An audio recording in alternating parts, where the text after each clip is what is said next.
Changing gears just a little bit. Sure. You have a radio show, which our radio station happens to carry every day. It must be a wonderful radio station that you work for. Yes.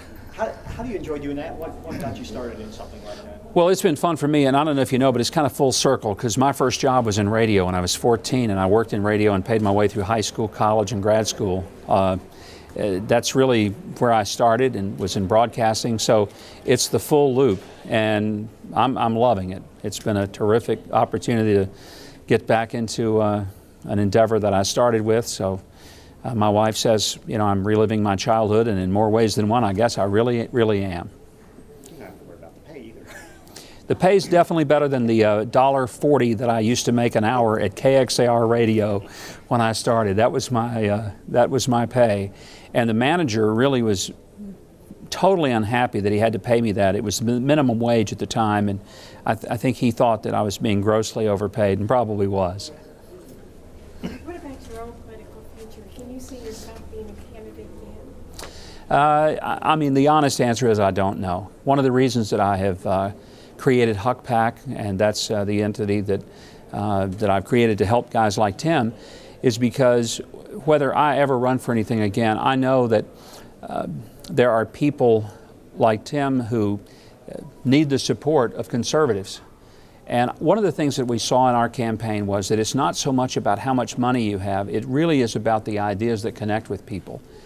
And folks told us we would never be able to be competitive because we were being outspent 15 to 1, 20 to 1. By the time it was all over, we came in second, being outspent 10 to 1 or more by the other candidates. There's no way we should have been able to do that. And yet, I think it was proof positive that money is not the only thing that ought to, and that in fact does drive people's votes. One reason that I'm here for Tim is because he's a principled guy. He's not running on the basis of waving money around and saying, look, I've got a big checkbook and whatever it takes, I'm going to write a check for it. He's running because he believes in things. It's about convictions and not just about cash flow. And I really appreciate that in him. And he hadn't changed any of his views in order to run for Congress. You're not going to see his voting record saying one thing and his campaign platform saying something that's completely opposite. And it's the consistency of his conservatism that is very appealing to me. The approval rating of Obama has been dropping, and maybe some are saying that his halo is tarnishing and not the Messiah that many thought, which I didn't know could happen. Honestly, I was really curious about that. What do you think the forecast? Palin's popularity seems to be higher post-election. Your trend, people often want what they see what they could have had and it didn't happen, and that hunger grows. And with candidates like Tim and other conservative candidates that are running, what do you think 2010 looks like in light of what's going on right now? Because we got hammered. Yeah, well, we did, but we, in essence, deserved to get hammered in the previous 2 election cycles because Republicans didn't act like Republicans. When they went out and did stuff like supporting the TARP bill, which I was one of those folks who thought it was an idiotic thing to do, and it's proven to be very idiotic, it really teed up the stimulus bill. And I'm convinced had there not been a TARP bill, there never would have been a stimulus bill, and probably wouldn't be fighting this health care bill. But here's what I think is happening.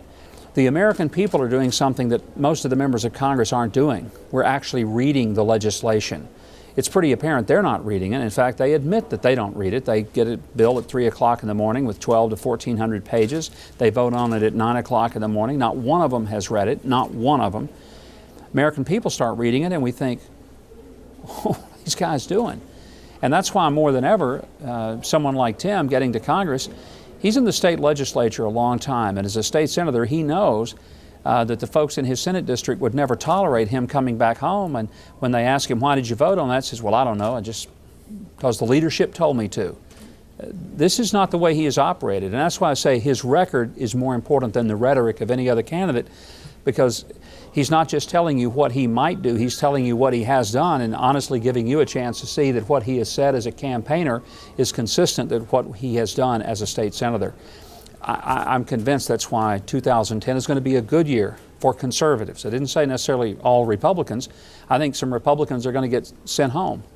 some of them who need to get sent home, sadly, because they forgot why they ever got there in the first place. But I'm also optimistic that true, solid, conservative people like Tim Huelskamp will be elected to Congress, and I think we'll pick up seats next year and have a very good midterm. Do you think it could be like 1994? It very well could be. I'm not going to predict that we'll have a Republican takeover, though it would be perfectly fine with me if we did. But I certainly believe that the Republicans will gain seats, not lose them, in the 2010 cycle. Governor Huckabee, I know, of course, there's been a lot of speculation about what Sarah Palin's plans might be since her decision to give up the governorship of Alaska. What ideas do you see Sarah Palin might be looking at, and potentially could she end up getting involved maybe in talk radio or cable or TV or something like that? Sure she could, and she would be great at whatever she wanted to do. She has a huge following. She's certainly struck a nerve with so many people during the campaign. I've said to many people, going into that convention before she was named to the ticket, it was as if we were all planning for a wake. And by the time she was named, there was electricity in the air and people were excited to be in Minnesota for the convention. And a week earlier, I really was worried that we'd have a hard time keeping people awake during the entire proceedings. So she's definitely got a future in our party. What it is, I don't know. She hadn't shared that with me.